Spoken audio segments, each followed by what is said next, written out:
Okay. Welcome, everyone. Again, my name is Alex Fox. I'm the Executive Director of Swedish Historical Society. Thank you so much for being with us today. And our Fika with Joachim and our Swedish Ambassador, Linnea Bengtsson. And I'm so excited to talk about all the wonderful things happening with JULA. I think we are a couple minutes past and all of our registered participants are here. So I am going to introduce Emma Cornan. She is our new connection with Rockford and our international business partnership around the area, Rockford region. And I'm so excited to have her along with our other distinguished guests today. So hello, Emma. Hi everyone. It's so nice to see you all. I'm so excited to be here today. For those of you who don't know me, I work with the Lidköping and Rockford partnership, and I'm very happy to be here, and I'm very happy to hear the story about JULA and to hear Joachim talk about it. So yeah, I'm very happy to be here.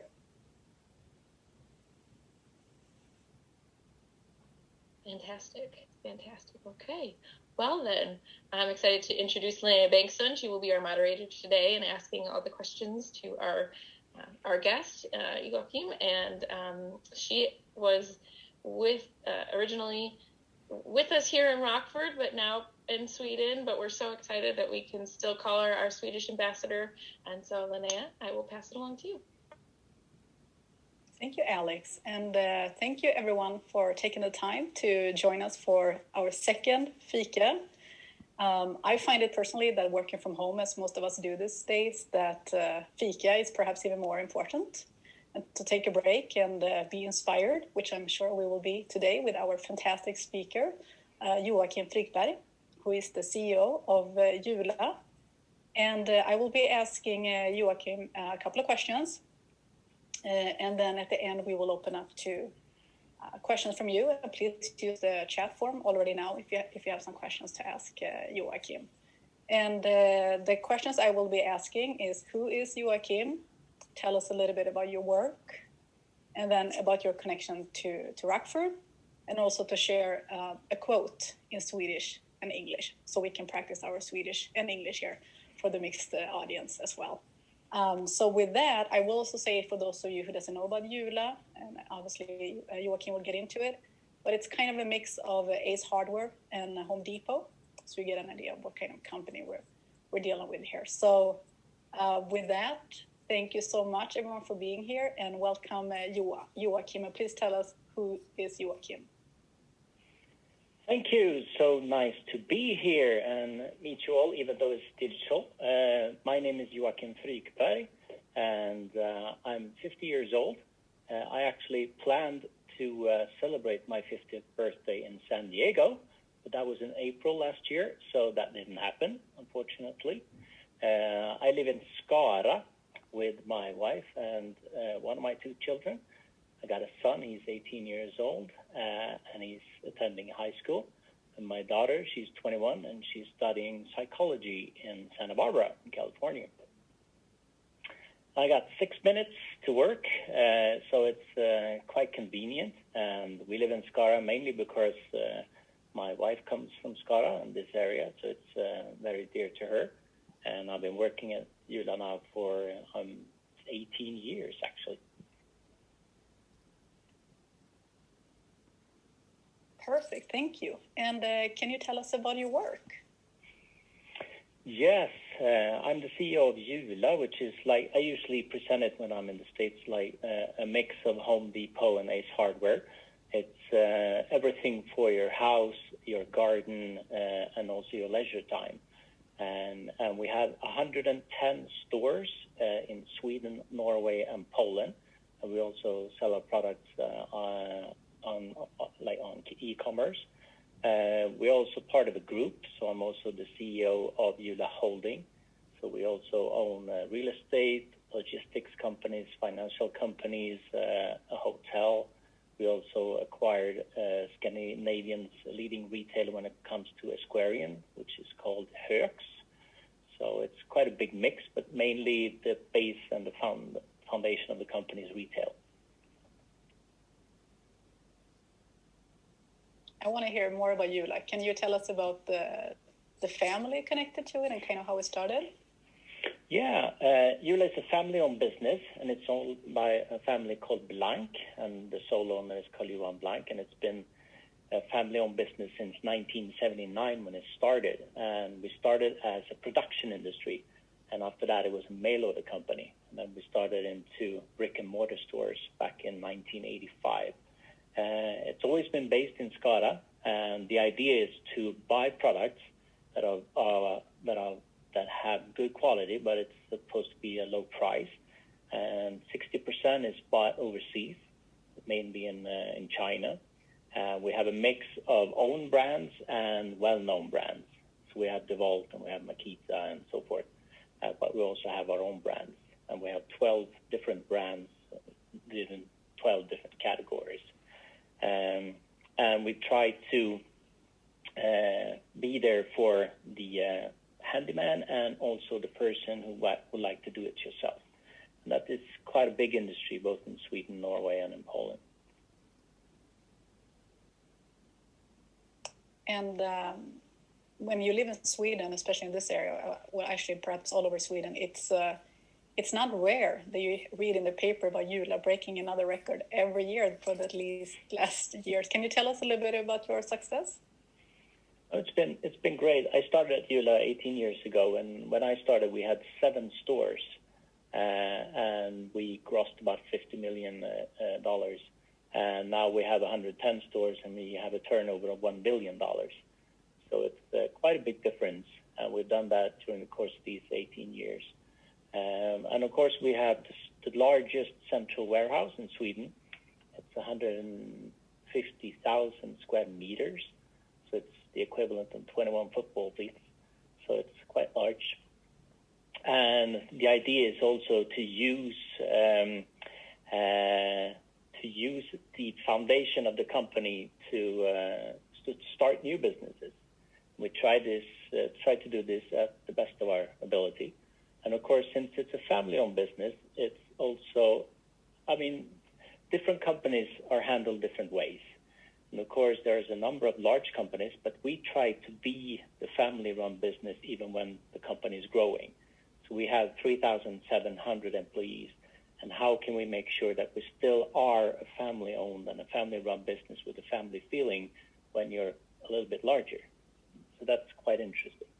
We really take care of the people working for JULA. And the JULA base, the brand and the core of what we would like to do is something that we're very proud of. So we use something we call the JULA spirit, which means that we always try to strive forward and be better every day.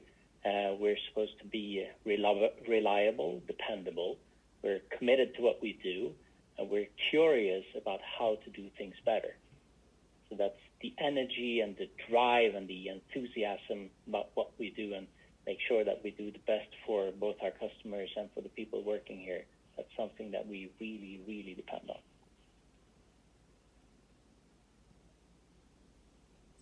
Wonderful. Well, you are truly a success story, and thank you for sharing this with us. The question about your connection to Rockford. So last month we talked with Jennifer Ottosson, who is the GM of TI Automotive, and she had not been to Rockford, but I believe you have. And can you tell us about your visit there and the reason for it and what you did? Yeah, definitely. We, the owner, Carl-Johan, and myself, we take the management team on a trip once a year to get inspiration. So we've been to different countries. We've been to England, we've been to Germany, we've been to Russia, and we've been to the States a number of times because both the owner and myself are American fans. So we really enjoy spending time in the States. And 2019, we decided to take a trip to the Swedish American parts of the States. So we wanted to go to Minneapolis, Chicago, and of course we wanted to visit Rockford because Linnea was kind enough to tell us all about the amazing things that you do in Rockford. So we got the chance to go to Rockford. We drove down from Minneapolis, which was a very nice trip. Spent a couple of days in Rockford. We got to meet a lot of nice people. We got to visit the, what's it called, the tourist board. something like that. The First Year Brew House and the Sports Core, maybe the new building. Yeah, that was one thing. But we also talked to Chad and Tana at the tourist board. Yes. Is it the tourist board? Yes. Yeah. Where they presented all the new things that were supposed to happen in Rockford. We got to the brew house, the wonderful place that Gary and his staff had made wonderful things with, which was also very nice. We also got a couple of presentations regarding different hotels and management of that, which is also very nice. And we also got to spend some time at the social club, I think it was called. Took a drink there, I think it was the social club.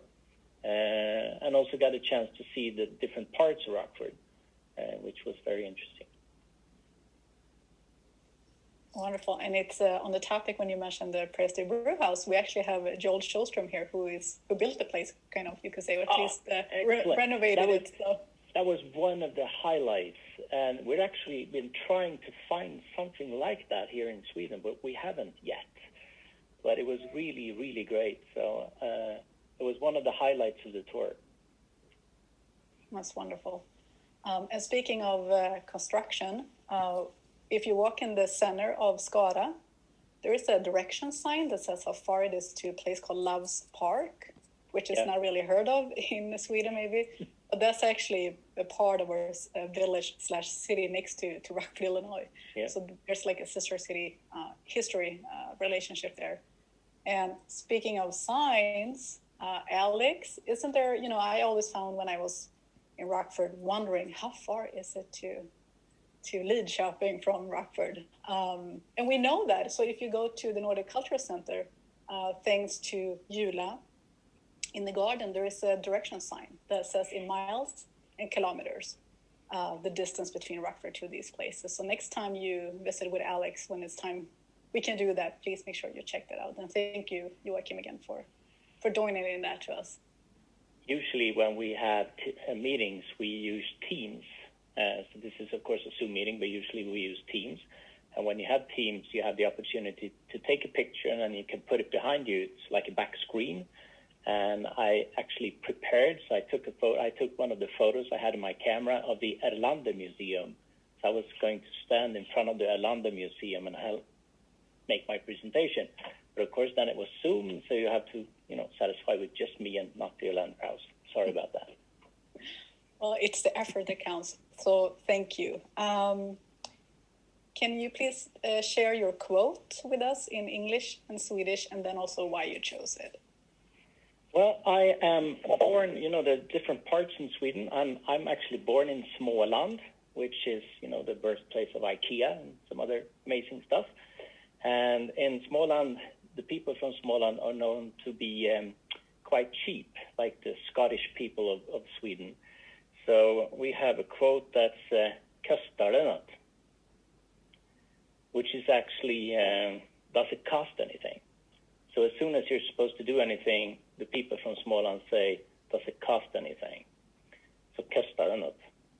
And of course, being from Småland, we're quite proud of the fact that you're saving your money and you can get a long ways with a few bucks. But then when you come to Skaraborg, which is where Linnea and I live, they're actually even worse. So if you have kostar det något in Småland, the people from Skaraborg say, and how much should I then pay? Hur mycket ska jag I så fall betala? So they're even worse than the people from Småland. Or better, depending on how you look at it. That's perfect. Very well put. And even a dialect, thank you. And for the Rockford people here, they obviously know Småland too, because John Erlander came from Småland, who the person behind Erlander Homes. So that's wonderful. Thank you, Joachim, for sharing that. Before we take some questions, and I'm going to read a question that came in advance, we got a request to take a screenshot for this Fika, if that's okay. So if you don't want to be part of it, please just turn off your camera for a minute. It's very small screens, I can just say anyhow, so you don't really, we can't show so that much. And then a thumb up, or if you're having Fika, please hold it. And then I think, Alex, maybe can you take the screenshot?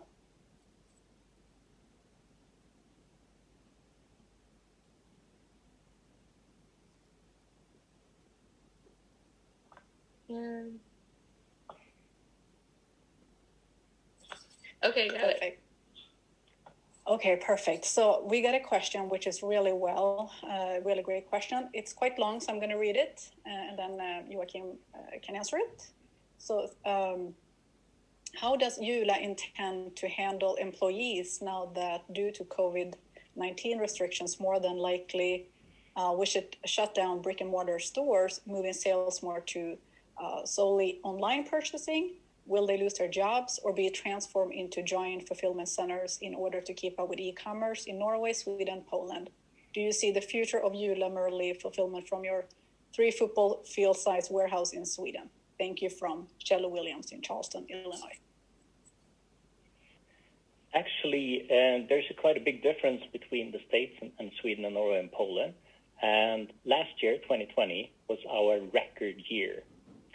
So the organic growth in our comparable stores in Sweden increased by 10%, and in Norway 24%. And the overall turnover increased 2020 by 19%.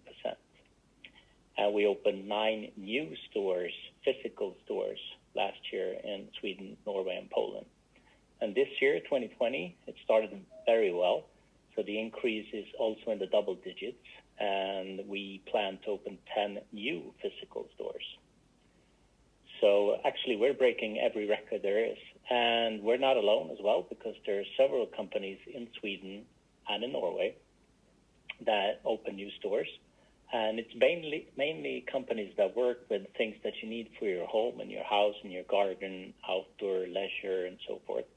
If you're in the clothing and shoe businesses, that's maybe not as positive.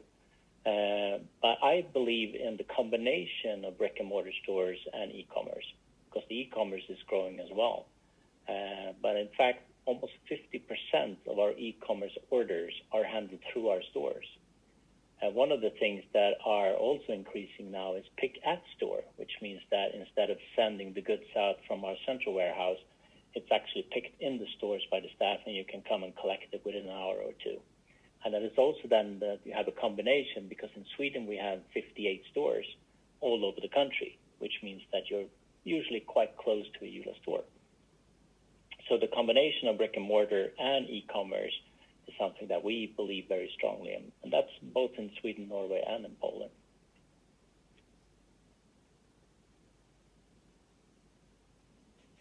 That's very fascinating, very interesting. We have 10 minutes left. We're doing very well on time. Before I open up to more questions, if you have, I want to point out too that the next Fika will be on March 18th at 8:30, the same time, Rockford time, but it will be a time difference, so it's 2:30 p.m. Sweden time. And a reminder obviously will go out, and that's with Cecilia Widegren, who is a member of the Swedish federal government, the parliament. And then on April 15th, we will talk with Pascal Tischebanda, who is a communication officer in the city of Katrineholm. So please, we will obviously announce this on our website and Facebook. We got a question here from Joel Sjölström. How many warehouses does JULA have, and how much time do products usually spend in the warehouse? We have one central warehouse, and it's so big, so we try to serve both Sweden, Norway, and Poland from that warehouse. So everything that we sell except ice cream runs through the central warehouse in Skara. But it's so large, it's over 20 football fields, so it's quite large. And the number of days that the product is average staying at the central warehouse is around 120 days.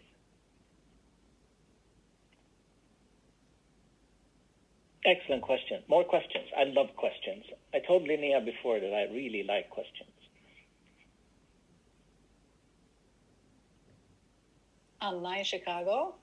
Yes, thank you so much, Joachim. Very interesting to listen to your story. I'm curious to hear more about how you're going to fight off Amazon. And I have a second question also. Why did you choose to expand to Poland and not to neighboring countries like Denmark and Finland? Two great questions. If I start with the expansion question, It's actually the first country we intended to go to when we looked at country number 2, which is actually Finland. But then we decided to go to Norway, mainly because of the language, because Swedish and Norwegian are quite similar. And then when we started thinking about the third country, we thought about Finland. But then when we looked at Finland, everything we needed to do to expand to Finland, we had to do even if we expanded into Poland.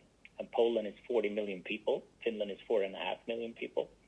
So the upside was a lot larger in Poland. And also when we started in Poland in 2011, the Polish economy was one of the fastest growing. And it's also one of the countries where the middle class is the fastest growing as well. So potential and the work effort and, the bang for the buck, that was the reason for Poland instead of Denmark and Finland. Amazon is also a very good question. There's also a big difference between Amazon and the position they have in the States compared to Sweden.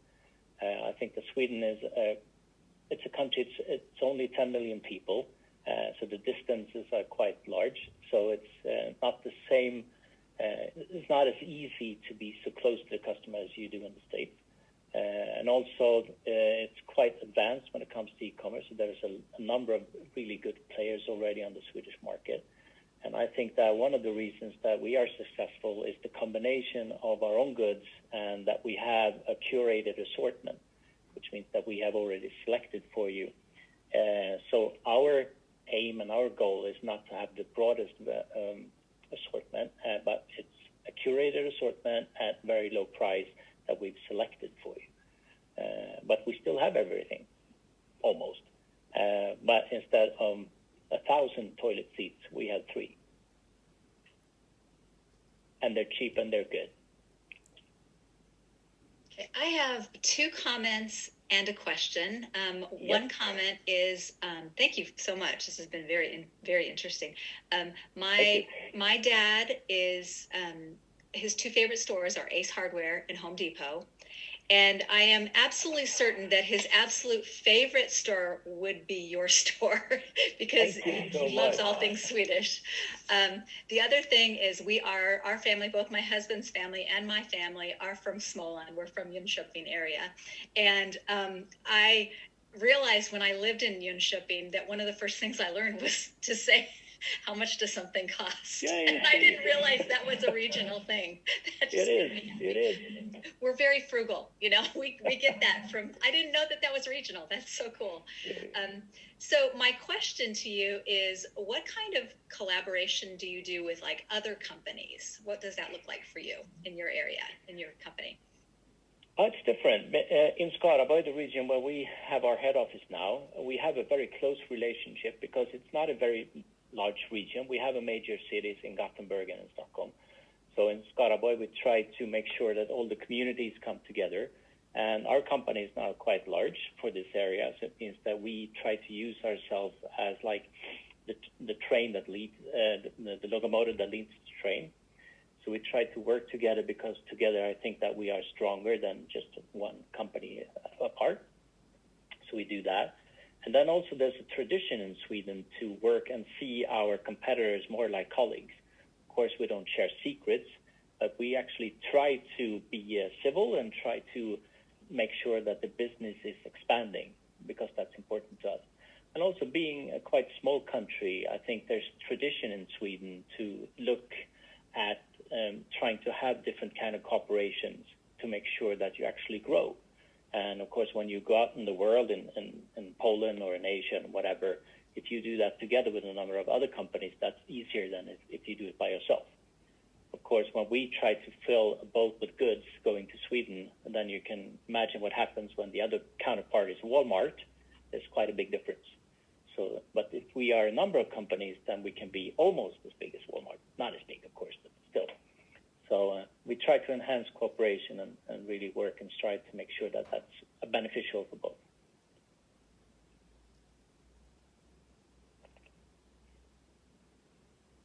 That's a great question. I want to point out too, I don't know if Kristina Josefsson in Varberg, do you remember that you met Joel Showstrom at Irish Rose when you came to, I just want to point that out because that's like, I don't know, 7 years ago, and here you meet again. So good thing about this technology, at least. And Thank you for everyone for joining us in this meeting, or Fika, I should say. And another question here from Joel. How many countries do you plan to be in 5 years, Joachim?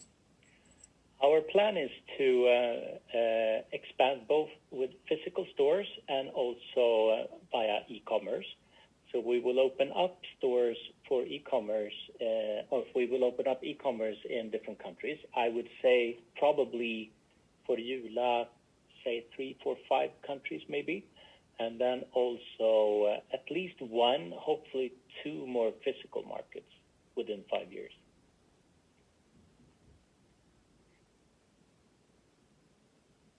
Mayor Jonas, do you have a question for Joachim? I'm putting you on the spot here.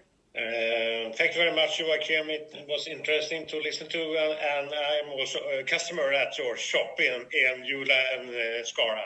So it's one of my favorite stores. So it's really nice to see how you expand. And 2020, compared to the pandemic, you have a great result. And I think you shall talk about that a little bit, how you develop in 2020. Thank you. Of course, we haven't officially announced our results yet, but it will be the best ever. We really try to make sure that we keep our costs low, that we keep the margin, and that we increase the sales. And we've been fortunate enough to be able to expand. So we have a great staff, and we're working a lot with the HR issues, which means that we have the potential to grow even further. And the goal is always to have and add growth, but do it at the same time in making money. And I think that's very important to us, and that gives us a stable foundation. And doing it as a family-owned business is something that is very positive for us. And on the personal note, we can say that hopefully we will be able to be in Lidköping, not before long. That would be nice, wouldn't it? I just wanted to comment that I look forward when you come to my town, so I don't have to travel to Skara. But Skara is a nice city to visit, but it's more homestead in Lidköping, of course, and I'm looking forward to you expand in Lidköping. Good things comes to those away. Well, that's exciting news, and I think that's a perfect way to finish up this Fika, as we're almost getting into work talk, which is a great way to do after Fika. So thank you, everyone, for taking the time to be with us at this Fika, and thank you for being a friend and supporter of Swedish Historical Society. And a big thank you to Joachim Frykberg for taking the time to share your story with us. So very interesting. And if I just might say, I'm very grateful that you invited me. And also, if anyone has any more questions, please feel free to, I guess, send them to Emma or to Alexia or someone, and then she can give it to me, and I'll try to respond. Thank you. Thank you, everyone. Goodbye. Bye.